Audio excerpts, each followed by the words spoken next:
इस टाइम पे social media पे ये बात ट्रेंड हो रही है कि जैसे 1941 में घटनाएं घटी थी उसी तरह 2025 में घटनाएं घट रही हैं। अगर मैं 1941 की बात करूं, 1941 में जैसे मास किलिंग सिविलियन हुआ था, स्टार एविएशन हुआ था और काफी सेकंड वर्ल्ड वॉर हुआ था और पर्ल हार्बर पर अटैक किया था जापान ने। तो इस तरीके से ये सारी घटनाएं घटी थी 1941 में।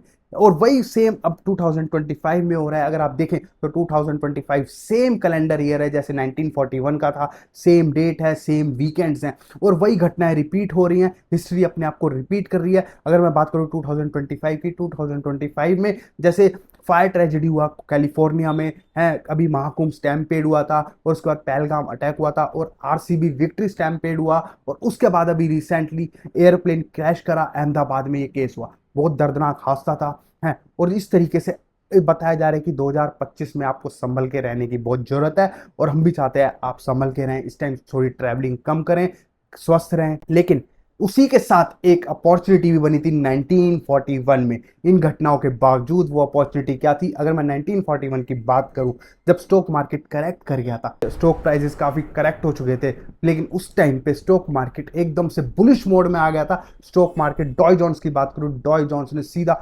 130% का रिटर्न दिया था, 130% का रिटर्न दिया था आने वाले 2-3 साल में। तो 1941 में इस तरीके से बुलिश मोड में आ गई थी मार्केट। तो क्या ये हिस्ट्री दोबारा से रिपीट कर सकती है स्टॉक मार्केट में? स्टॉक मार्केट में भी जब ये घटनाएं घट जाएंगी, स्टॉक मार्केट थोड़ी करेक्ट कर जाएगी, तो अगले आने वाले 2-3 साल इस तरीके से बुलिश मोड में हो सकते हैं इंडिया के लिए, इंडिया की स्टॉक मार्केट के लिए। तो आपको ये डिसीजन लेना पड़ेगा। तो आज आपको प्लान करना पड़ेगा, क्या आप भी वेल्थ बिल्डअप करना चाहते हैं अपनी इस अपॉर्चुनिटी के थ्रू? तो आज से ही आप प्लान करके चलें कहां पे आपको निवेश करना है। और मैं आपको बता दूं, अगर आप भी निवेश करना चाहते हैं तो mutual fund is a best option, क्योंकि म्यूचुअल फंड के थ्रू आपका पोर्टफोलियो बिल्कुल डाइवर्सिफाई हो जाता है, रिस्क भी कम हो जाता है और यहाँ पे फंड मैनेजर आपके पैसों को मैनेज करता है। तो अगर आप भी निवेश करना चाहते हैं तो आप हमसे भी कांटेक्ट कर सकते हैं। और अगर आप खुद से निवेश करना चाहते हैं तो म्यूचुअल फंड डिस्ट्रीब्यूटर से एडवाइस जरूर करें।